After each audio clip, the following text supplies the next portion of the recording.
Selamat pagi, selamat Sabat untuk saudara-saudara kita yang ada di Indonesia. Selamat sore buat saudara-saudara yang ada di Amerika. Selamat menjelang Sabat.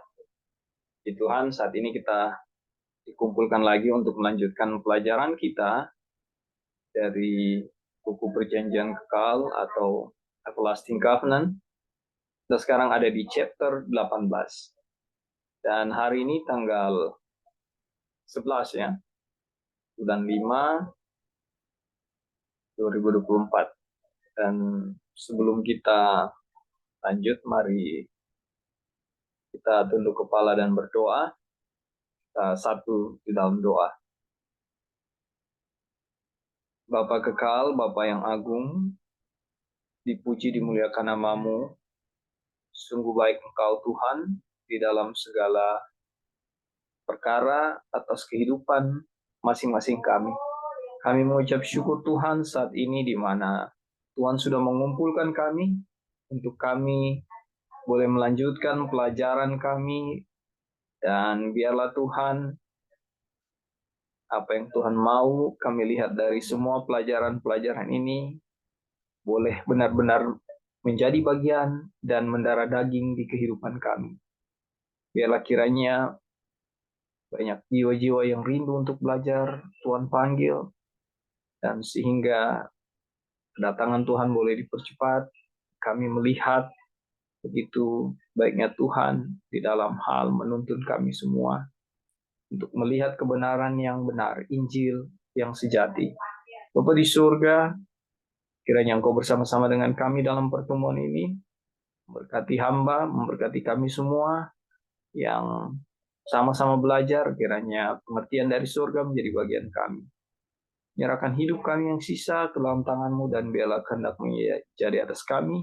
Dalam nama anak-Mu Yesus Kristus, Tuhan dan Juru Selamat kami hidup. Amin.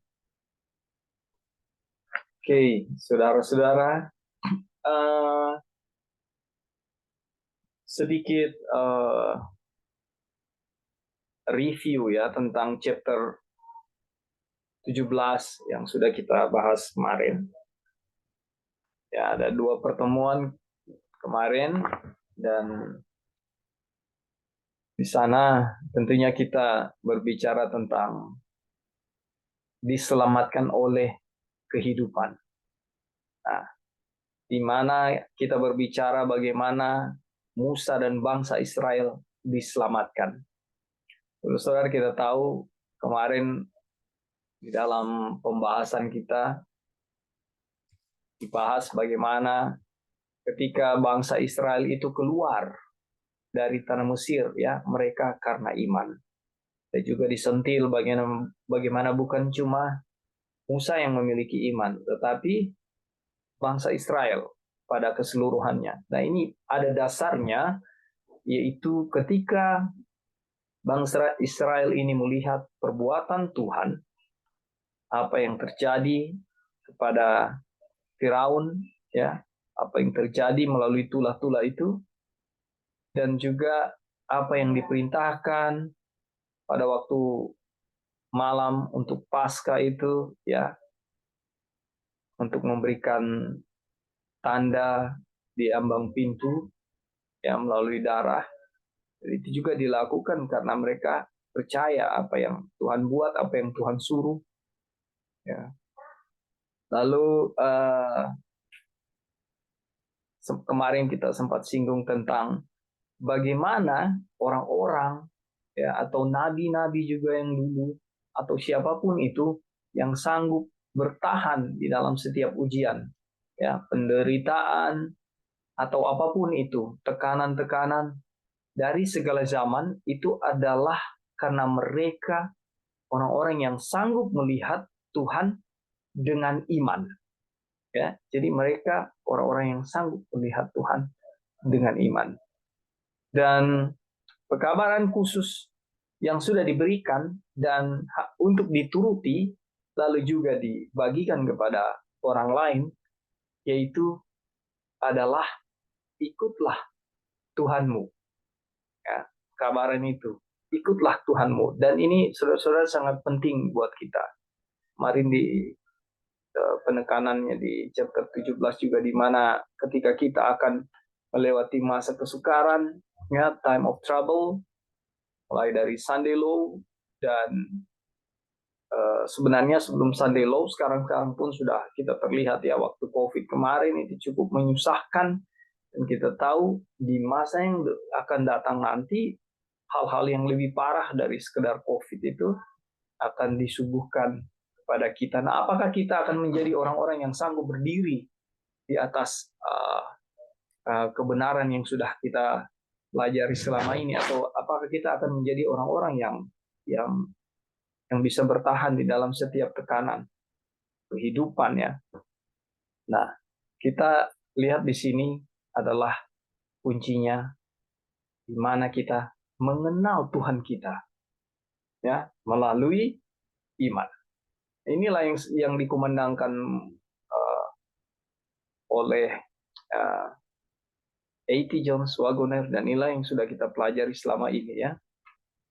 Saudara, kita lihat pekerjaan Injil di Mesir, ya, di mana Firaun dan bangsanya sanggup mengakui Tuhan, ya, mengerti pertobatan, mengerti dosa. Tapi pada akhirnya Firaun itu mengenal Tuhan, ya, dengan percakapan, keadaan, kondisi, dan situasi yang terjadi. Melalui itulah mereka dengan nabi-nabi Tuhan, dengan Musa, ya. Namun Firaun menolak Tuhan, dia mengeraskan hatinya. Saudara, Injil ini dinyatakan di Mesir. Tuhan menyatakan kuasanya. Dan pada waktu Paskah di Mesir, kita melihat ada Injil yang sedang diberitakan di Mesir, di mana Tuhan menyatakan dirinya kepada bangsa Israel dan bangsa Mesir itu sendiri. Dan di mana hanya Dialah Tuhan. Itulah pernyataan Tuhan. Ya, Tuhan mau kau lihat, akulah Tuhan. Ya. Dan yang tidak memiliki kehidupan Kristus, disinggungnya kemarin, yang tidak memiliki kehidupan Kristus itu akan dibinasakan, pasti, ya. Nah, kita melihat di Passover, kita melihat darah di ambang pintu, ya, dan pekabaran yang diberikan di Mesir adalah tentang kayu salib, mana kita memberikan dosa kita kepada Tuhan. Dalam transaksi ini, mari Sister Joy sampaikan, ya, Tuhan akan memberikan kebenarannya kepada kita, yaitu kehidupan Kristus. Dan kita tahu kehidupan Kristus itu adalah apa? Penurutan hukum. Kehidupan Kristus adalah penurutan hukum, dan inilah yang diberikan kepada kita di dalam konteks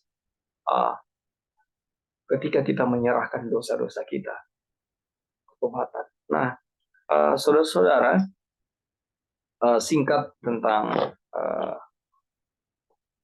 review itu tentang chapter 17, dan saat ini kita masuk pada chapter 18, ya. Di sini pun kita akan melihat betapa indahnya kebenaran yang Tuhan mau share bagi kita. Di sini kita diajak membaca, ya. Jadi judulnya adalah The Final Deliverance, pembebasan terakhir. Oke. Kita lihat. Mari kita baca secara singkat kisah pembebasan Israel sebagaimana dicatat melalui iman.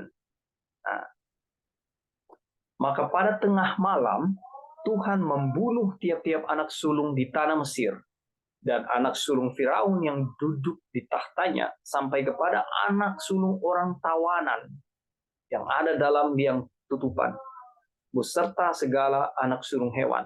Saudara bayangkan, ya, mulai dari raja sampai tawanan yang namanya orang Israel, yang namanya Mesir, itu menghadapi kematian.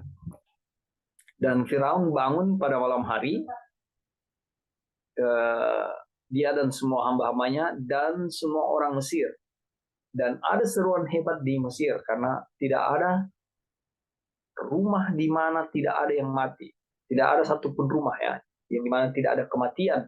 Dan dia memanggil Musa dan Harun pada malam hari dan berkata, bangunlah, keluarlah kamu dari antara bangsaku, kamu dan anak-anak Israel, dan pergi layani Tuhan, seperti yang telah kamu katakan. Bawalah kawanan dombamu maupun ternakmu, seperti yang telah kamu katakan. Dan pergilah dan memberkati saya juga. Jadi kita lihat dari kutipan ini, saudara-saudara, di mana Firaun ini memiliki kepercayaan. Setelah kematian itu, memang hatinya diketuk betul-betul. Ya. Dan dia tergugah, dilihat ini benar-benar Tuhan. Ya. Apa yang dibilang terjadi, mati ya mati. Ya. Dan ini semua peristiwa yang Tuhan lakukan untuk bangsa ini agar di mana Mesir ini, bangsa Mesir, dan bahkan bangsa Israel, umat Tuhan itu melihat kuasa Tuhan. Ya. Makanya waktu dibilang kemarin di chapter 17, bangsa Israel keluar karena iman. Inilah pertunjukan yang Tuhan izinkan terjadi yang boleh dilihat oleh dua bangsa ini yang menuntun sebagaimana setan diberikan kesempatan terakhir di kayu salib, namun tidak ada pertobatan. Begitu juga dengan Firaun. Tuhan begitu mengasihi orang-orang jahat sehingga kesempatan demi kesempatan tetap diberikan sampai pada akhirnya jatuh kepada pilihan masing-masing. Bayangkan, dia bilang, pergilah dan berkatilah saya. Ya, berkatilah saya juga. Ini menandakan betapa Firaun melihat kuasa Tuhan dan dia percaya Tuhan itu ya dan amin. Ya. Sehingga ya udah jalan deh, pergilah keluar, ikuti apa yang sudah kalian bicarakan ke saya dan bawalah semua bangsamu ini termasuk ternak-ternak. Orang Mesir juga mendesak dengan keras kepada bangsa itu, menyuruh bangsa itu pergi dengan segera dari negeri itu sebab mereka nanti kami akan mati semuanya. Itu bahasa yang keluar. Jadi lihat ya, bahwa ini umat-umat Tuhan. Ini umat-umat yang dipimpin oleh Tuhan. Dan di situ Musa sebagai hamba Tuhan ya terlihat ya oleh bangsa Israel atau Mesir, terlihat di mana Tuhan menggunakan Musa.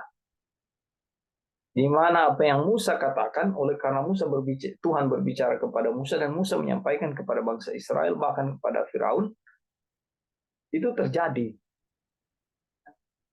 Oke, sebelum kita lanjut, apakah ada tambahan di sini? Ada masukan? Sanggahannya? Baik, kalau belum kita lanjut ya. Lalu bangsa itu mengangkat adonannya sebelum diragi. Dengan tempat adonan mereka terbungkus dalam kainnya di atas bahunya. Orang Israel melakukan juga seperti kata Musa. Mereka meminta dari orang Mesir barang-barang emas dan perak serta kain-kain. Dan Tuhan membuat orang Mesir bermurah hati terhadap bangsa itu sehingga memenuhi permintaan mereka. Demikianlah mereka merampasi orang Mesir itu. Jadi satu bahasa yang bisa kita pakai untuk orang Mesir adalah kasihan. Kasihan itu kenapa? Karena rajanya yang berkeras hati. Sehingga datang kepada peristiwa kematian anak sulung. Dan mereka tidak tahan dengan keadaan dan situasi itu. Oke, keluar kamu, pergi. Tinggalkan, tinggalkan negara kami, bangsa kami, wilayah kami. Pergi, karena mereka tidak tahan. Namun, mereka juga harus memberikan emas perak mereka. Jadi ini gambaran bahwa ketika bangsa Israel keluar dari tanah Mesir, ya menjadi gambaran kita pada saat ini di mana sering dihubung-hubungkan peristiwa bangsa Israel keluar dari tanah Mesir ini untuk melangkah maju kepada uh, country living, ya, sering dihubung-hubungkan ini. Jadi ketika kita melangkah, Laut Merah akan terbuka. Tapi ada yang lupa sering dibahas bahwa bangsa Israel keluar ini ada persiapan, ya. Dan dalam tuntunan Tuhan, mereka punya emas, perak, pokoknya ada persiapan. Di atas tadi bicara tentang adonan, makanan, apa semua ada, roti, ya. Dan juga ketika di dalam perjalanan Tuhan memberikan mereka makanan dan memberikan mana. Nah, ini sangat luar biasa, ya. Oke, sejauh ini ada tambahan dari saudara-saudara. Kalau belum kita lanjut, ya. Kemudian berangkatlah orang Israel dari Ramses ke Sukot. Kira-kira 600.000 orang laki-laki berjalan kaki. Tidak termasuk anak-anak. Kalau dia 600.000 orang tidak termasuk anak-anak, kalau satu keluarga punya 2 anak saja, wah, sudah kali 3 itu. Ya. Juga banyak orang dari berbagai bangsa turut dengan mereka. Lagi sangat banyak ternak kambing, domba, dan lembu sapi. Jadi saudara lihat, ya, 6.000 orang laki-laki, ya. Lalu ada juga bangsa-bangsa lain yang bukan bangsa Israel, ya, yang ikut. Lalu ternak kambing domba, lembu sapi. Nah, ini semua yang keluar dari Mesir. Pikiran ke depan yang lembut dari Tuhan. Nah, kita lihat apa ini pikiran. Setelah Firaun membiarkan bangsa itu pergi, Tuhan tidak menuntun mereka melalui jalan ke negeri orang Filistin. Walaupun jalan ini paling dekat. Sarah, saya nggak mengerti apa maksud Tuhan, tetapi dari pelajaran ini kita bisa melihat, ya, bagaimana bangsa Israel dididik di padang gurun. Ya. Dan sebenarnya apakah Tuhan kita ini Tuhan yang ribet? Sudah ada jalan dekat, ya, tapi harus berputar. Dan kita tahu akhir ceritanya 40 tahun saudara berputar melalui padang gurun. Ya, kalau katanya melewati negeri orang Filistin itu dekat. Namun kita lihat di sini, sebab firman Allah, jangan-jangan bangsa itu menyesal apabila mereka menghadapi peperangan sehingga mereka kembali ke Mesir. Tetapi Allah menuntun bangsa itu berputar melalui jalan di padang gurun Laut Merah. Kita tahu, ya, bangsa Israel Filistin ini apa namanya, seperti Tom and Jerry, ya. Itu peperangan selalu terjadi di antara mereka, dan kalau memang harus melewati daerah itu pasti akan terjadi peperangan, dan Tuhan berpikir ini bisa saja menyebabkan mereka kembali ke Mesir karena jaraknya cuma dekat.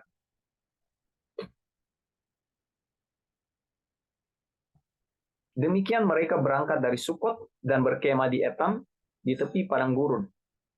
Tuhan berjalan di depan mereka pada siang hari dalam tiang awan untuk menuntun mereka di jalan, dan pada waktu malam tiang api untuk menerangi mereka, sehingga mereka dapat berjalan siang dan malam dengan tidak beralih. Tiang awan itu tetap ada pada siang hari, dan tiang api pada waktu malam di depan bangsa itu. Saudara, ini satu fenomena yang benar-benar luar biasa.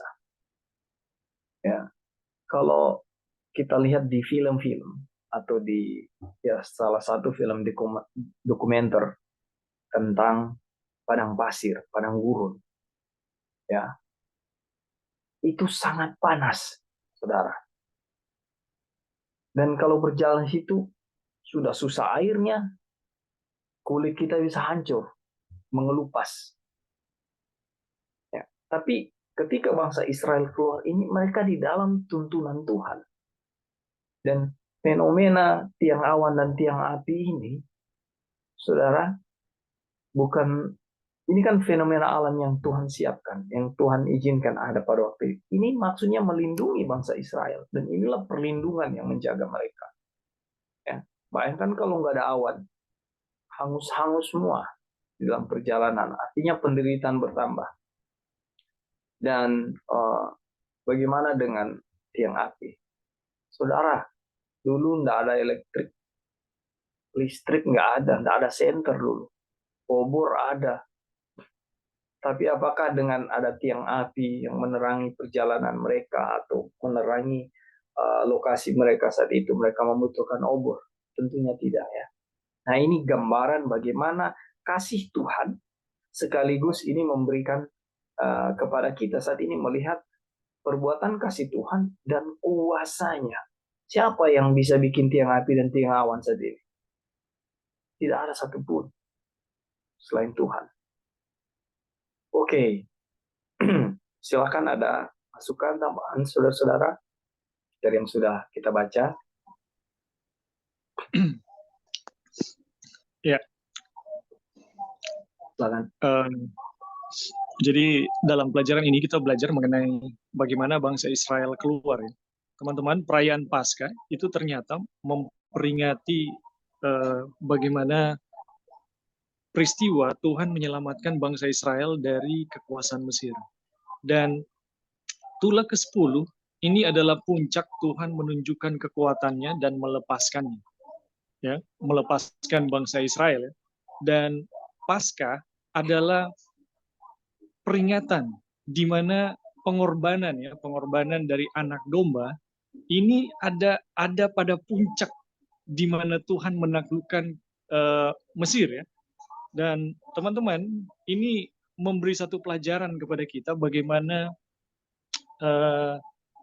kekuatannya, penebusan yang Yesus buat ini adalah merupakan satu pertunjukan sebenarnya kekuatan yang sama seperti dinyatakan ya kepada bangsa Mesir, bagaimana Tuhan mau menunjukkan ya, seluruh kekuatannya untuk melepaskan umatnya.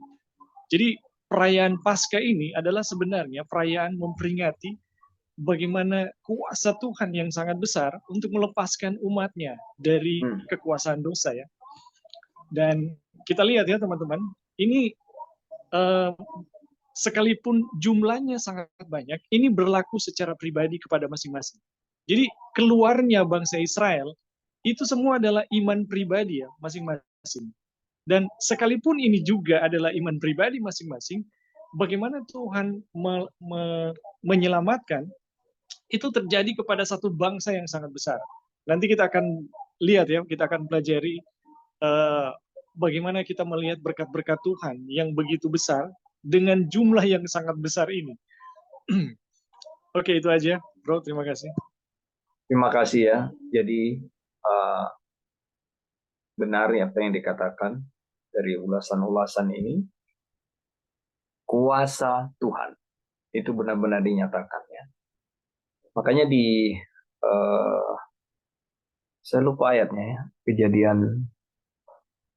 Kejadian waktu bangsa Israel keluar dari Mesir itu kejadian berapa ya, Bing?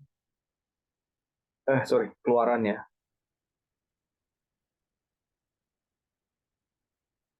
Kita lihat di sebentar. Keluaran 12. Sorry? Keluaran 12, Kak. Keluaran 12 ya. Tapi saya mau ke Keluaran 20. Keluaran 20 ayat 1 dia bilang begini. Kita kan kalau baca hukum-hukum ini selalu bicara langsung kepada 10 hukum kan. Tapi kalau di Keluaran 20 ini yang populer itu dari ayat 3 dan seterusnya ya. Jangan ada padamu Allah lain di hadapanku, jangan membuat bagimu patung yang menyerupai apapun. Kita fokusnya ke situ. Tapi di ayat 2 dia bilang begini, akulah Tuhan Allahmu yang membawa engkau keluar dari tanah Mesir, dari tempat perbudakan. Saudara, waktu ini Sister Joy bahas tempo hari, bilang bahwa akulah Tuhan Allahmu yang membawa engkau keluar dari tanah Mesir, lalu di bawahnya ada 10 hukum. Sangat dalam pengertian yang tidak ada sekali pengertian sama sekali dengan ini. Pokoknya kita lihat deh 10 hukum ini Tuhan bilang jangan, ingat. Tetapi mengapa ayat 2 ini Tuhan taruh sebelum itu di bawahnya, sebelum 10 hukum itu menjadi urutan berikut. Ya. Ternyata ini menggambarkan bahwa Tuhan memiliki kuasa. Ya. Tuhan akan menolong saudara dan saya untuk sanggup melakukan penurutan terhadap hukum-hukum ini. Makanya di ayat 2 dibilang, akulah Tuhan Allahmu yang membawa engkau keluar dari tanah Mesir. Tuhan sanggup. Makanya kan pemahaman kita akan pembenaran oleh iman ini, ya, di mana Tuhan yang melakukannya di dalam diri kita. Sehingga bahkan kepada penurutan, tadi di review, ya, dibilang tentang kehidupan Kristus. Kalau kita menyerahkan diri kita, ya, menyerahkan dosa-dosa kita kepada Tuhan, dikatakan kita akan diberikan kebenaran oleh Tuhan. Apa kebenaran Tuhan? Yaitu kehidupan Kristus. Nah, kehidupan Kristus ini adalah sama dengan nurutan hukum. Kehidupan Kristus ini adalah hukum. Ya, saudara, bayangkan ketika saudara dan saya, ya, menjadi orang-orang yang sanggup lepas dari dosa-dosa kesayangan kita. Menjadi orang-orang yang tidak melakukan pelanggaran dosa setiap hari. Dan sehingga kita disebut orang-orang yang berhenti berdosa. Kenapa? Karena Tuhan sanggup. Dia keluarkan bangsa Israel dari Mesir. Akulah Tuhan yang mengeluarkan engkau yang menuntun engkau keluar dari tanah Mesir. Ya, saudara lihat pesan moral di sini sangat indah, sangat besar maknanya, luar biasa kasih Tuhan, luar biasa kehebatan Tuhan. Ini yang dijelaskan kepada itu tadi. Oke, sebelum lanjut ada tambahan, silakan. Iya, halo Pak. Bisa dengar? Ya, bisa. Suaranya kecil apa? Oke. Pas, oke. Ada. Ya. Jadi kita mau kasih tambahan di sini yang mana di pelajaran di sini. Ini kan mereka berkeluar dari tanah Mesir. Terus mereka memasuk tanah Kanaan. Jadi kalau dalam rute dari Mesir memasuk tanah Kanaan, kalau melewati tanah orang Filistin itu dekat ya. Kalau kita lihat waktu lalu kita pernah bahas ini pelajaran. Kalau jalan kaki ini sekitar 1 bulan. Nah sekarang kalau orang mau naik pesawat itu hanya 2,5 jam dari Mesir ke tanah Kanaan lewat di Filistin itu. Nah, kenapa Tuhan tidak menuntun mereka melalui jalan di situ? Kita melihat di situ karena orang Filistin, kalau kita juga baca buku Patriarch and Prophet atau para nabi dan bapa, itu Ellen White bilang di situ, kalau orang Filistin itu, kalau misalnya bangsa Israel lewat dari mereka punya tanah itu, mereka itu akan siap untuk berperang melawan bangsa Israel. Dan kita lihat orang Filistin akan berperang melawan orang bangsa Israel, akan menghalangi perjalanan mereka, karena mereka menganggap bahwa orang-orang bangsa Israel itu adalah orang-orang budak ya di tanah Mesir. Nah, Tuhan tahu situasi dari bangsa Israel. Mereka itu orang-orang yang di Mesir itu orang-orang yang budak yang bukan dilatih untuk militer atau untuk berperang seperti itu. Nah, sebenarnya teman-teman kalau kita lihat di sini ini pelajarannya sangat bagus. Kenapa? Karena kita tahu ya waktu mereka baru keluar dari Mesir, itu kan mereka keluar itu bukan dengan kekuatan mereka. Cuma mereka keluar dari Mesir itu adalah kuasa Tuhan semata-mata. Nah, sekarang untuk melewati tanah orang Filistin, kalau saja bangsa Israel tetap berpegang, tetap berpegang dan percaya akan kuasa Tuhan yang sudah dimanifestasi di Mesir, mereka itu nggak akan takut melewati orang tanah Filistin di situ. Mereka nggak akan takut. Tetapi permasalahannya adalah kenapa Tuhan tidak menuntun mereka melalui tanah Filistin itu? Karena orang Israel ketakutan untuk melewati tanah orang Filistin itu. Karena orang Filistin itu kuat-kuat dan mereka itu orang-orang yang berperang. Sedangkan mereka bangsa Israel ini mereka bukan dilatih untuk berperang ya, seperti itu. Jadi ada ketidakpercayaan di situ. Kalau mereka saja percaya bahwa ini Tuhan yang bilang mau bawa kami di tanah Kanaan, Tuhan yang pimpin kita, Tuhan yang akan berperang melawan kita. Kalau mereka tidak takut, Tuhan akan izinkan bahwa mereka melalui di situ. Tetapi karena mereka takut dan tidak percaya, itulah sebabnya Tuhan tidak membawa mereka ke lewati tanah orang Filistin itu ya. Jadi di sini kita melihat bahwa Tuhan punya kasih sayang ya. Tuhan sudah melihat bagaimana kondisi bangsa Israel. Jadi dia tidak menuntut di situ gitu loh. Jadi sebenarnya kalau ini kalau kita lihat ya, sebenarnya untuk mereka mau cepat atau lambat masuk di tanah Kanaan, itu tergantung dari mereka punya kepercayaan akan kuasa Tuhan atau tidak. Nah, ini sejarah bangsa Israel ini juga sama dengan sejarah bangsa Israel kita modern gitu loh. Ini Tuhan sudah berkali-kali ya, kalau kita mau baca dari kalau kita baca dari sejarah, sudah berapa kali Tuhan harusnya datang. Kenapa Tuhan tunda-tunda atau kita lihat perjalanan kita menuju ke tanah Kanaan itu tertunda karena kita umat Tuhan tidak percaya akan kuasa Tuhan. Sekarang kembali ke bangsa Israel.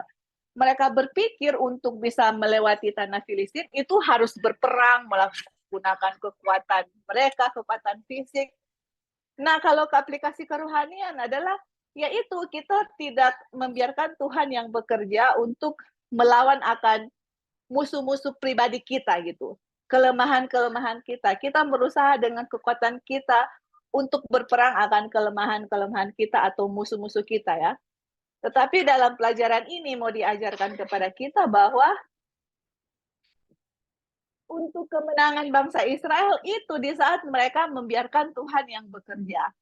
Di saat mereka mau menggunakan kekuatan mereka, disitulah letak kegagalan mereka. Seperti itu. Jadi ini kita lihat bagaimana pekabaran righteousness by faith ya. Injil, yang kita lagi belajar mengenai Injil. Injil ini adalah kuasa Tuhan untuk menyelamatkan. Dari setiap pelajaran yang kita pelajari, kita harus lihat di mana kuasa Tuhan itu gitu loh. Jadi saat kita mengetahui akan kuasa Tuhan, ya kan, disitulah iman kita bertumbuh bahwa, hey, Tuhan yang berkuasa, Tuhan yang melakukan gitu. Kita nggak bisa bikin apa-apa.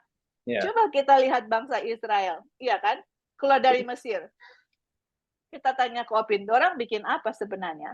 Apa ada kekuatan, apakah mereka ada kekuatan militer untuk berperang melawan orang Mesir sampai mereka bisa keluar? Nothing. Tidak ada sama sekali, nothing. Itu semua 100% dari Tuhan. Nah, kita juga begitu, teman-teman. Di saat kita keluar dari perbudakan dosa, nggak ada kekuatan kita untuk, saya harus keluar. Kita harus benar-benar menyerahkan kepada tangan Tuhan yang akan membawa kita dari perbudakan dosa gitu. Dan dalam perjalanan kita menuju tanah Kanaan, nggak ada saya punya usaha untuk saya harus berperang, saya harus lihat hukum, bagaimana hukum itu harus dituruti, bagaimana kita nggak bisa menuruti hukum kalau Tuhan kita tidak izinkan diam dan bekerja dalam kita. Nggak bisa. Kalaupun ada satu hukum dari 10 hukum saya turuti, itu Ellen White bilang terkontaminasi dengan dosa. Karena apa yang lakukan itu adalah diri saya, kekuatan saya dan kemampuan saya atau dari diri saya yang penuh dengan selfishness. Nggak bisa. Harus ada Kristus dulu di dalam diri kita, dan kebenaran Kristus itu sangat sejalan dengan 10 hukum, teman-teman.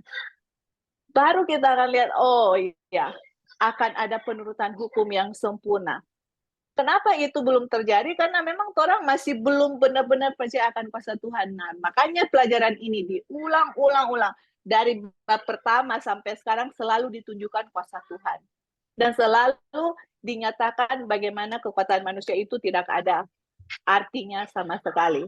Selalu dihempaskan di dalam debu tanah gitu. Jadi kita lihat di sini ya, kalau saja bangsa Israel memang benar-benar percaya akan kuasa Tuhan, Tuhan akan izinkan mereka melalui Filistin.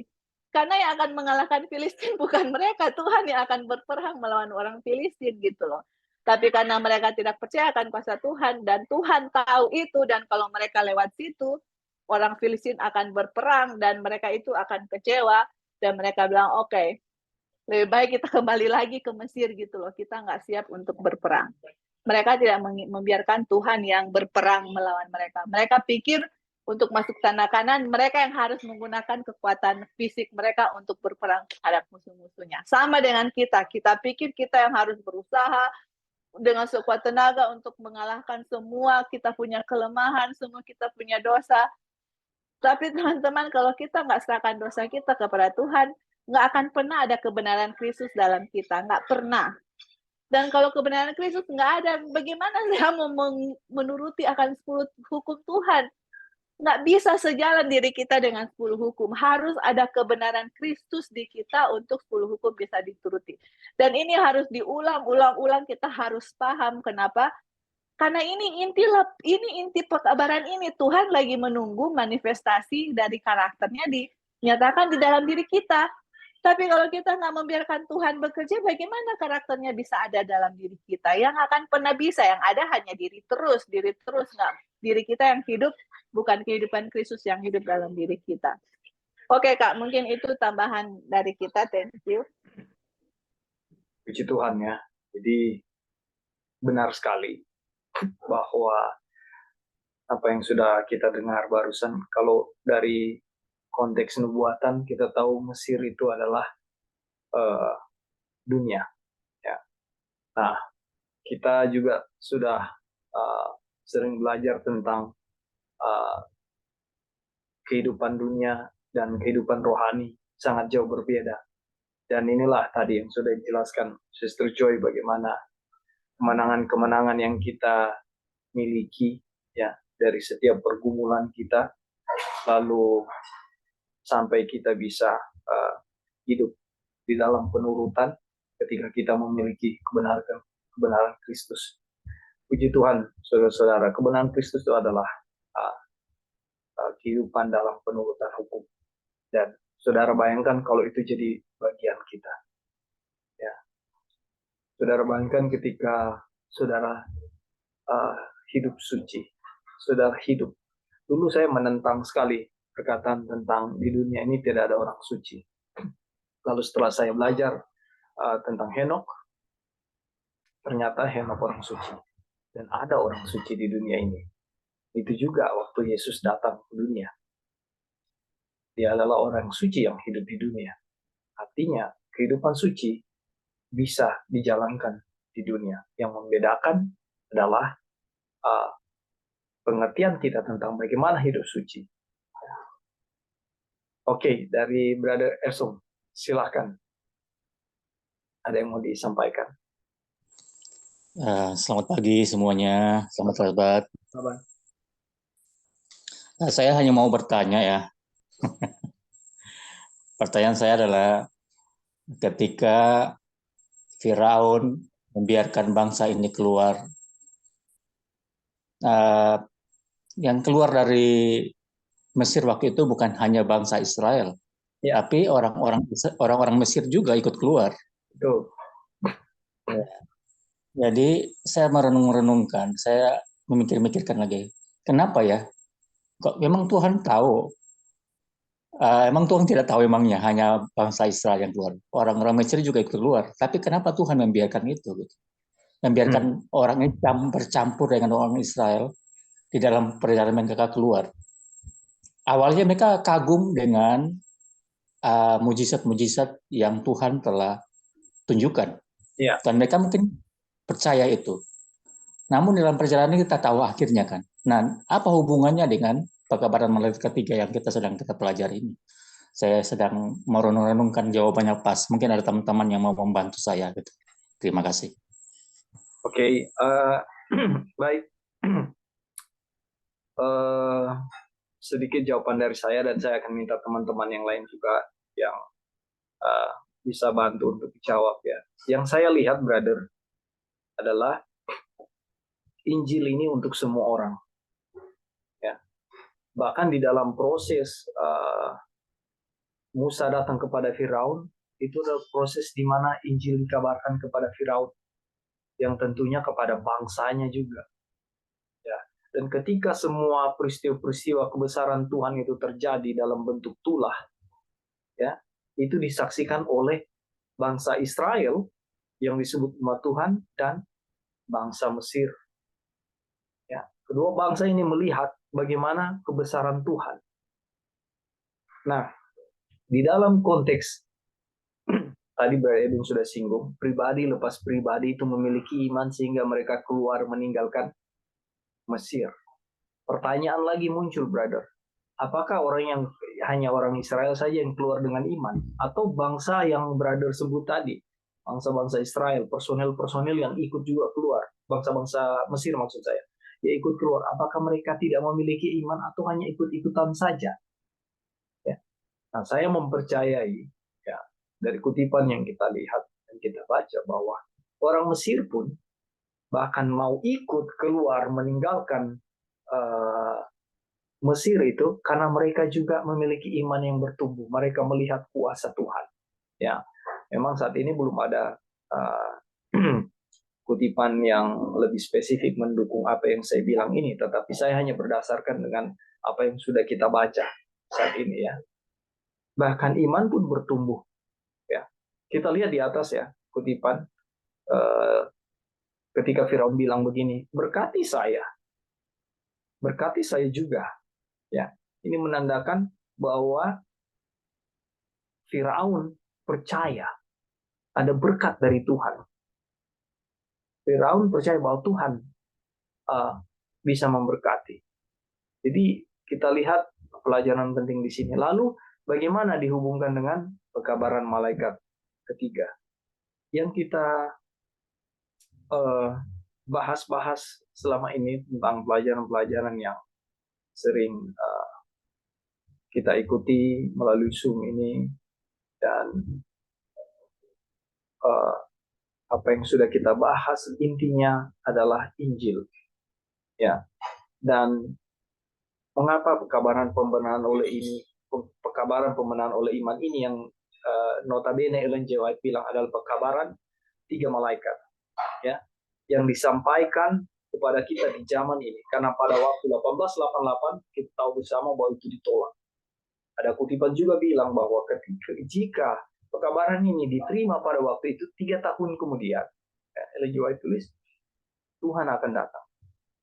Artinya pekabaran ini mempersiapkan masing-masing kita ya untuk sanggup berdiri di hari Tuhan. Kita tahu itu dari waktu-waktu lalu sudah kita bahas. Jadi kalau kita melihat di mana bangsa Israel ya melihat kuasa Tuhan waktu kelepasan dari Mesir, ya tadi Sister Joy singgung ketika kita keluar dari perbudakan dosa, ya, kelepasan Tuhan itu yang melakukannya di dalam kehidupan kita. Oke, sebelum panjang, silakan ada saudara-saudara yang mau bantu saya, bantu Brother Esok juga untuk jawab. Silakan. Halo. Ya, silakan Brother. Jadi kalau kenapa harus ada bangsa kafir gitu? Kalau Tuhan tahu mereka ini akan buat masalah di kemudian hari. Nah, ini teman-teman harus dipahami ya. Masalah ya, itu bukan cuma mereka, semua bermasalah ya, kita bisa bilang begitu. Nah, proses mereka jalan sampai di Tanah Kanaan ini adalah satu proses pendidikan Tuhan. Dan ketika mereka keluar dari Mesir, apakah bangsa Israel, apakah bangsa Mesir yang ikut, atau bangsa-bangsa lain yang saat itu menyaksikan ikut, itu mereka keluar dengan iman. Itu kita dasarnya ada ya di Ibrani pasal 11 ya. Jadi mereka itu keluar karena iman. Kenapa mereka keluar karena iman? Karena mereka telah menyaksikan kekuatan Tuhan. Dan kekuatan Tuhan ya yang dinyatakan melalui pelepasan 10 tulah itu bagi orang lain itu akan menghasilkan iman, teman-teman. Jadi kalau bagi yang lain akan menghasilkan penghukuman, bagi yang lain itu menghasilkan iman. Dan mereka yang keluar itu saya sangat yakin ya, mereka itu diyakinkan dengan kekuasaan Tuhan yang melampaui Tuhan-Tuhan yang lain sehingga mereka ikut. Nah, persoalan pada akhirnya mereka yang kebanyakan menjadi masalah ya dalam perjalanan bangsa Israel ya sebenarnya ini mereka sama ya dengan yang lain juga tidak bertahan di dalam iman. Kalau mereka tetap percaya kepada Tuhan yang sedang memimpin mereka, ya seharusnya tidak apa ya, tidak akan ada masalah. Nah, teman-teman, ini bagaimana bangsa Israel ini dari Mesir menuju Kanaan? Ini adalah perjalanan iman, perjalanan di dalam kebenaran yang tidak digantungkan kepada siapapun, ya. Bangsa Israel tidak keluar karena Musa, ya. Atau Musa keluar karena bangsa Israel, enggak, teman-teman. Bangsa Israel itu keluar karena iman mereka secara pribadi yang itu terjadi secara kolektif ya, secara bersama gitu. Tetapi keluarnya mereka itu adalah iman pribadi mereka masing-masing. Nah, ketika iman ini gagal dipertahankan terus-menerus, mereka gagal. Dan bahkan bukan cuma bangsa kafir, Musa sendiri sebagai pemimpin ya, itu gagal memasuki tanah Kanaan loh. Kenapa? Karena Musa tidak bertahan dengan iman, teman-teman. Musa sendiri gagal. Jadi jangan pernah bilang bahwa oh ini bangsa kafir yang bikin masalah. Musa sendiri pilihan Tuhan pemimpin itu tidak masuk ke tanah perjanjian, teman-teman. Sekalipun dia masuk ke tanah perjanjian yang asli ya, teman-teman. Tapi Musa sendiri tanah yang dijanjikan, di mana Tuhan menjanjikan dia itu nggak masuk loh. Jadi kita bisa melihat ya, ini sebenarnya bagaimana bangsa Israel itu masuk ke tanah Kanaan itu adalah perjalanan iman masing-masing yang harus dipertahankan masing-masing. Nggak bisa digantungkan kepada siapapun, teman-teman. Dan sehubungan dengan pekabaran malaikat ketiga, ya jelas ya, teman-teman. Pekabaran malaikat ketiga, pertama ya, menginginkan setiap orang itu untuk selamat. Injil dari pekabaran malaikat ketiga itu menggenapi perjanjian kepada Abraham. Tidak ada satupun yang Tuhan tidak inginkan untuk selamat. Tetapi yang selamat adalah mereka yang percaya kepada Tuhan, teman-teman. Mereka yang percaya dan tetap bertahan dengan iman kepada Tuhan. Dan apa ya? Kita akan melihat juga ya bagaimana kuasa Tuhan yang dinyatakan ya, yang dinyatakan di Mesir sama dengan kuasa Injil yang dinyatakan dalam pekabaran. Jadi teman-teman, kalau kita pun sebenarnya ada ya kuasa Tuhan yang dinyatakan dalam pekabaran. Cuma itu sangat jelas dinyatakan di dalam pekabaran malaikat pertama. Bagaimana Tuhan melepaskan kita dari kita ya sebagai satu umat dari kekuasaan kepausan. Ini pun sama sebenarnya. Kalau bangsa Israel dari kekuasaan Mesir, kita lepas dari kekuasaan kepausan. Ini sama, teman-teman. Bagaimana Tuhan menyatakan kuasanya dan kuasa yang menjamin kita masing-masing ya secara pribadi untuk diselamatkan pada tanah Kanaan semalam. Oke, mungkin itu aja dulu. Terima kasih. Baik, terima kasih, Brother Edi. Ya, Brother Eso, silakan. Mungkin saya cuma tambahkan dari pertanyaan saya. Ya, memang mereka keluar begitu. Tapi ada satu hal yang istimewa adalah bangsa Israel ini mereka itu tidak menaruh darah di tiang pintu mereka, menjadi satu syarat bagi mereka. Itulah mungkin teman-teman bisa juga menghubungkan itu. Kenapa gitu? Ya, sedangkan bangsa Israel, apakah keistimewaan harus bangsa Israel yang menurunkan darah di pintu mereka? Sedangkan bangsa Mesir yang tadinya tidak menaruh darah di pintu mereka, mereka selamat, maksudnya bisa ikut keluar gitu. Itu mungkin bisa ditambahkan dalam jawaban saudara. Saya pengen tahu. Terima kasih. Oke. Kalau yang saya lihat peristiwa Paskah ini sebagai tanda di mana malaikat maut lewat ketika ada darah di palang pintu, ya itu menandakan bahwa umat-umat Tuhan ada di situ sehingga kematian anak sulung tidak terjadi. Nah, bangsa Israel kalau lihat dari ceritanya ini kan anak-anak sulung mereka tidak ada yang mati. Nah, bangsa Mesir mati semua anak sulungnya, ya kan? Nah, yang keluar mengikuti bangsa Israel yang bergabung dengan bangsa Israel tentunya orang-orang dewasa, orang-orang tua, tidak mungkin anak-anak sulung. Mungkin bukan anak sulung ya, ada anak-anak bukan anak sulung ya. Anak kedua, ketiga, keempat mungkin ikut juga.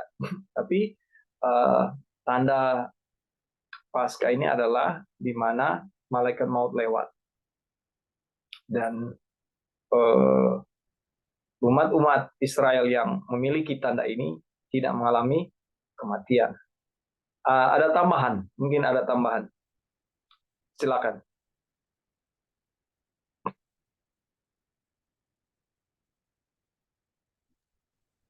Diulang lagi Kak, tadi gimana? Jadi Itu Brother darah Esau tadi. bilang bahwa bagaimana kita melihat bangsa Israel kan, dia pakai tanda darah di atas palang pintu.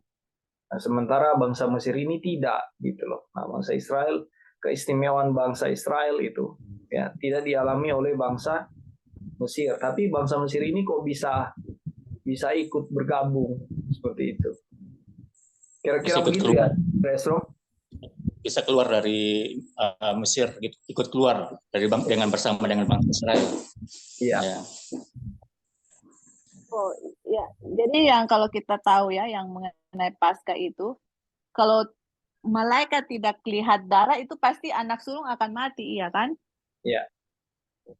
Ya, jadi itu berlaku untuk semua ya. Nah, kita lihat kenapa di Mesir itu Tuhan binasakan anak-anak sulung ya kalau kita lihat.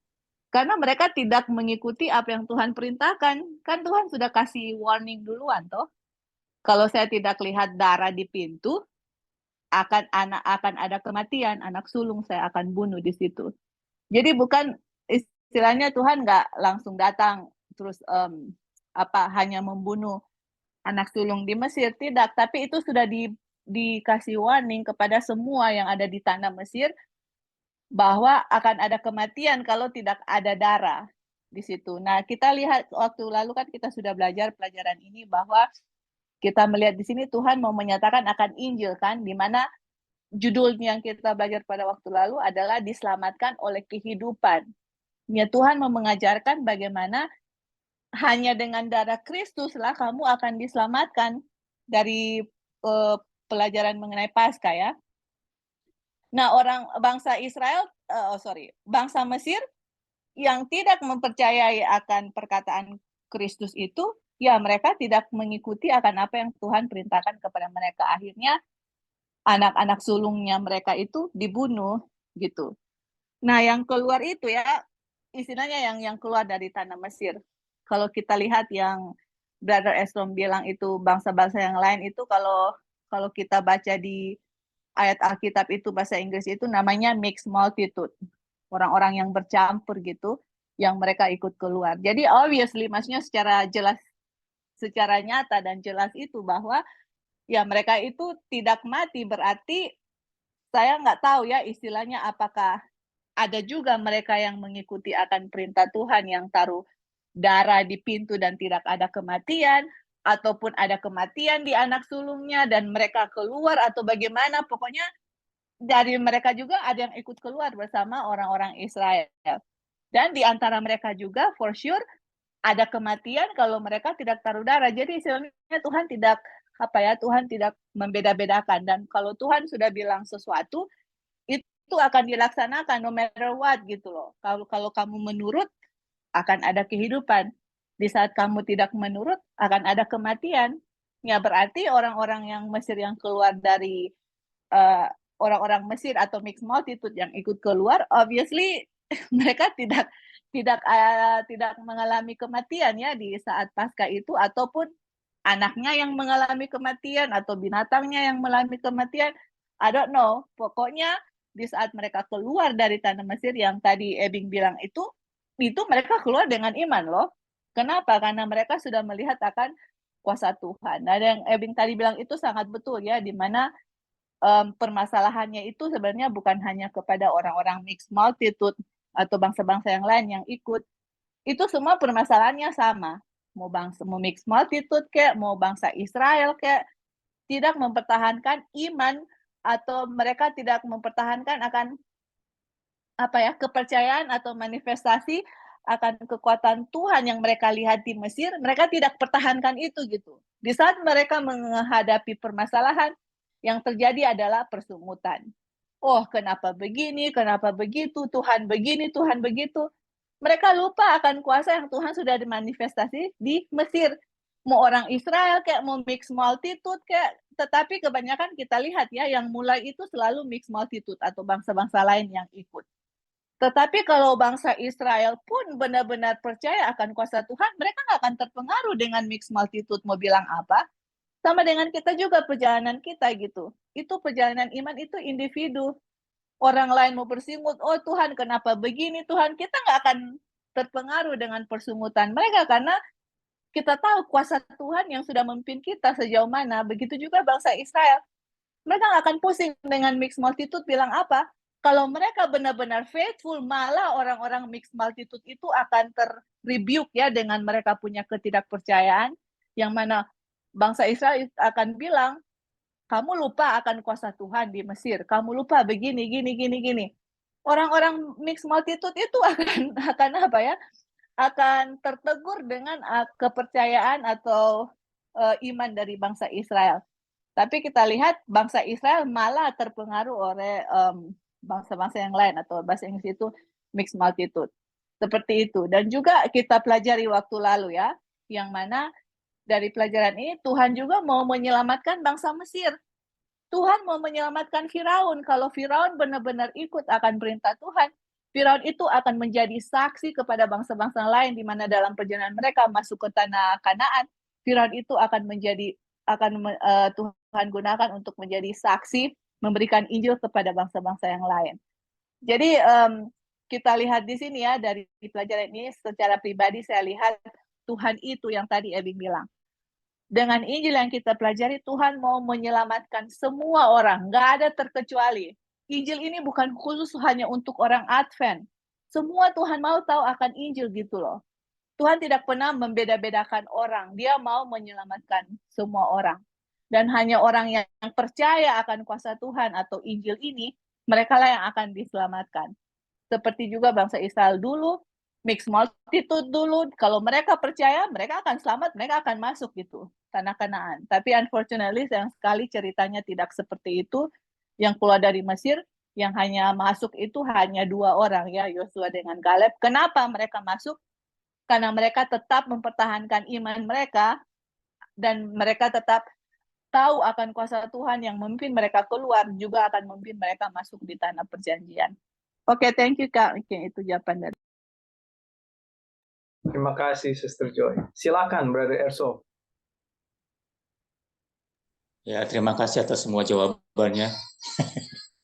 Jangan saudara, saya mau ambil korelasi atau hubungan untuk kita zaman sekarang ini. Saya perhatikan bahwa banyak orang-orang denominasi lain selain kita, mereka juga sedang mempelajari kabar mengenai karakter ini. Percaya atau tidak, sudah percaya atau tidak, ya saya yakin itu demikian. Karena saya percaya bahwa firman Tuhan Yesus katakan mengenai domba-dombaku di luar kandang itu. Ya, itu yang Tuhan katakan. Mereka mungkin saat ini mereka tidak duduk bersama dengan kita di dalam organisasi gereja kita. Tapi sebenarnya mereka adalah domba-domba yang telah sedang Tuhan persiapkan juga. Saya punya sedikit kesaksian, Bro Daudi. Ya. Kalau boleh.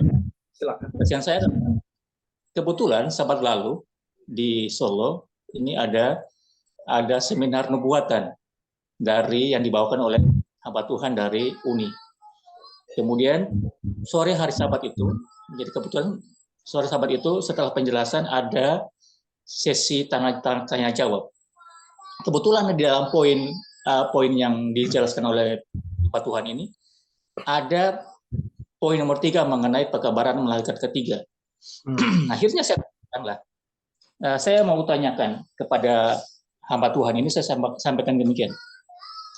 Pendeta, kita tahu bahwa pekabaran malaikat ketiga karena sebelumnya dia sudah menjelaskan, saya sudah bertemu dengan profesor dia yang membimbing dia mengenai pekabaran ini. Kemudian saya sampaikan, pertanyaan saya adalah,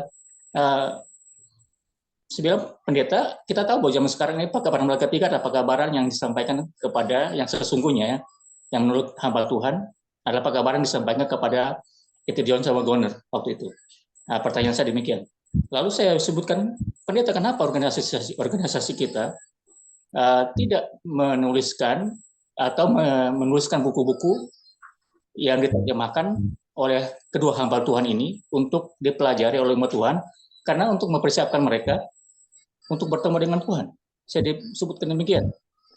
Dan kita lihat bersama bahwa banyak juga orang di luar sana sedang mempelajari hal ini. Karena ini menurut penjelasannya dia, bahwa hanya pekabaran ketika yang sekarang dimiliki oleh gereja kita, dan orang lain nggak mempelajarinya. Saya sebutkan banyak orang sedang mempelajarinya sekarang, dan buktinya nanti Tuhan bilang nanti di dalam banyak yang keluar, dan keluar banyak yang masuk. Itu kan Tuhan bilang demikian. Nah, namun penjelasan dari beliau bahwa pekabaran malaikat ketiga itu baru dimasukkan di dalam organisasi kita baru 5 tahun ini. Jadi demikian. Saya sebutkan itu bukan pekabaran yang baru, ini sudah pekabaran yang sudah hangat lama. Hanya orang-orang kenapa tidak mau menyampaikannya aja, ya kan demikian. Lalu disebutkan hanya penjelasannya adalah mau menyebutkan kenapa mereka murtad, hanya itu aja. Tapi saya sebutkan pada mereka bahwa pekabaran ini adalah pekabaran dari Tuhan. Saya sebutkan demikian, ada pekabaran dari Tuhan. Masa pekabaran dari Tuhan salah? Saya bilang, manusia bisa berbuat dosa, tapi pekabaran Tuhan tidak mungkin salah. Saya sebutkan. Tapi akhirnya ya ujung-ujungnya muter-muter dan tidak selesai. Ujungnya jawaban yang saya menginginkan tidak selesai, nggak dikasih sebenarnya. Jadi Bapak Ibu, bahwa inilah yang terjadi, bahwa saya percaya bahwa pekabaran karakter ini sedang dipelajari oleh denominasi lain juga selain kita gitu. Dan buktinya nanti yang saya imani bahwa kalau kita benar tidak menghidupkan ini, ya akhirnya banyak dari kita yang terayak keluar dari kebenaran ini, dan mereka akan masuk. Kira-kira itu sih kesaksian dan kalau saya. Terima kasih, Bro. Baik, Brother Elson, terima kasih untuk pertanyaannya dan kesaksiannya. Ada informasi juga saya mau share di sini adalah waktu 2 tahun lalu saya kebetulan ada di Bali dan bertemu dengan saudara-saudara seiman kita, dan saya terkaget-kaget ketika saya menjelaskan tentang pembenaran oleh iman. Ada satu ibu, dia mengaminkan semua, dan di sela-sela saya menjelaskan, dia juga menjelaskan, dan formatnya sama. Apa yang saya sampaikan diaminkan, dan apa yang dia sampaikan saya aminkan. Lalu saya tanya, belajar di mana? Ternyata gereja mereka di Mataram, Lombok itu sudah belajar, dan dia juga ada kelompok-kelompok. Dia juga terhubung dengan pendeta Jeki, ya. Mereka saling kenal, dan kemarin juga waktu Brother Dave share di grup kita tentang di Hope Channel, ya, sudah mulai memperkenalkan pekabaran ini. Lalu juga ada pendeta dari Amerika, pendeta Kuntaraf dan Mem Kuntaraf, yang sedang share pelajaran ini ke Jakarta. Ya, saya lihat ada Sister Peggy Skandar Wower, ya, yang sharing itu di YouTube. Karena kita lihat pekabaran ini masuk, sebenarnya sudah masuk ke gereja kita, ya, ke organisasi kita. Dan saya tidak tahu bagaimana bentuknya nanti. Dan saat ini juga, puji Tuhan, ya, kita dimintakan untuk memberikan pekabaran ini di daerah Luwu Tanah Toraja. Dan dari semua fenomena ini akan menjadi satu kesimpulan di mana Tuhan sudah mau datang, sudah lebih dekat kepada kedatangan waktu Tuhan. Ya, kabaran ini sudah mulai, kan dibilang oleh Ellen G. White, kabaran ini harus disampaikan dengan suara yang nyaring. Apa isi pekabaran ini? Tadi Brother Ebing sudah uraikan. Ini sedang kita pelajari. Sister Joy sudah uraikan. Ya, bagaimana kesimpulan kesimpulan singkatnya adalah bagaimana kita diberi kuasa oleh Tuhan, ya, melalui iman kita menjadi orang-orang yang sanggup menuruti semua perintah-perintah Allah. Nah, inilah yang menuntun kepada akhirnya ditemukan kesempurnaan karakter Kristus menjadi milik setiap orang. siapapun itu. Ya. Dan ketika Tuhan datang, ya, dia memanggil umat-umatnya yang tidak memiliki satu titik noda dosa. Ini satu kabar suka buat kita semua. Ya, puji Tuhan. Terima kasih, Brother Esong.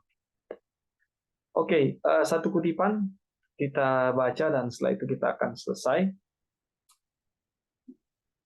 Berfirmanlah Tuhan kepada Musa, demikian. Katakanlah kepada orang Israel, supaya mereka balik kembali dan berkemah di depan Pihahirot, antara Migol dan laut, tepat di depan Baal Zephon, berkemahlah kamu di tepi laut. Maka Firaun akan berkata tentang orang Israel, mereka telah sesat di negeri ini. Padang gurun telah mengurung mereka. Aku akan mengeraskan hati Firaun, sehingga ia mengejar mereka. Dan terhadap Firaun dan seluruh pasukannya, aku akan menyatakan kemuliaanku, sehingga orang Mesir mengetahui bahwa akulah Tuhan. Lalu mereka berbuat demikian. Tuhan perintahkan kepada Musa. Ya, satu pertanyaan. Kalau kita bodoh-bodoh memahami kutipan ini, terlihat Tuhan ini tricky. Ya, kesannya dia mau menjebak. Tapi kita lihat, maksud Tuhan selalu itu berlandaskan kasih. Ya. Dan wujudnya kematian Kristus di kayu salib. Kita lihat. Ini jadi pemberitaan kayu salib ini jauh. Ya, mulai dari peristiwa Adam, peristiwa Nuh, Musa. Ya. Dan kita lihat di sini, Tuhan mau apa? Aku akan menyatakan kemuliaanku. Jadi mengeraskan hati Firaun, ya, membuat Mesir ini berpikir bahwa ini lihat mereka terjebak, ya. Tuhan suruh mereka berkemah di situ. Apa maksud Tuhan? Hanya untuk aku akan menyatakan kemuliaanku. Sehingga apa maksudnya? Mereka mengetahui bahwa akulah Tuhan. Saudara-saudara, bukankah ini kasih? Bukankah ini cinta yang Tuhan berikan buat bangsa Mesir? Dan kalau kita lihat konteks ini, ya, kesempatan pertobatan diberikan juga kepada orang Mesir. Ya, bukan dalam tanda kutip hanya sebagai bangsa Israel yang disebut umat Tuhan. Ya. Oke, silakan ada tambahan sebelum kita tutup.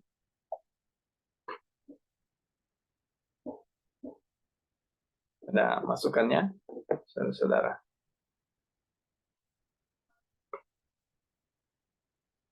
Oke, baik, saudara-saudara, itulah yang kita pelajari. Tuhan mau kita melihat, ya, inti dari Injil yang benar, inti dari pekabaran Injil. Ya, kita tahu Injil, inti pekabaran Injil adalah salib, dan salib itu kasih. Tuhan mau saudara dan saya selamat di dalam proporsi yang benar, di dalam konteks yang benar. Kalau kita berusaha dengan segala kekuatan kita supaya kita bisa diselamatkan, ini bukan konteks yang benar. Kenapa? Di situ Tuhan tidak dimuliakan. Tuhan tidak ditinggikan, tetapi diri yang dimuliakan. Diri yang ditinggikan. Melalui kesanggupan, kepintaran, harta, posisi, jabatan, popularitas. Itulah yang berbeda dengan ketika kerendahan hati yang Tuhan ajarkan kepada kita, pasrah, berserah, dan biarkan Dia yang bekerja di dalam kehidupan kita. Sehingga yang keluar, yang sering kita bilang, yang keluar dari kehidupan kita adalah Kristus itu apa? Nurutan hukum, saudara-saudara, terjadi. Nurutan hukum. Dan itu adalah apa? Kemenangan atas dosa. Ketika penurutan hukum berlaku atas kehidupan kita, secara otomatis orang melihat Kristus di dalam kehidupan saudara dan saya. Dan hasil akhirnya adalah tanah yang dijanjikan oleh Tuhan. Saudara, sungguh indah, sungguh nyaman ketika kita berjalan bergandengan dengan Tuhan. dan membiarkan Tuhan memimpin kehidupan kita. Ya. Dan ketika kita dituntun di dalam buah-buah pemikiran ini, biarlah semata-mata hanya karena firman Tuhan yang kita bahas. Hanya karena firman Tuhan menuntut. Karena firman ini adalah Tuhan itu sendiri. Saya bawa dalam nama Tuhan kita Yesus Kristus. Dan biarlah kemuliaan hanya bagi nama Tuhan. Bible study kita sampai di sini.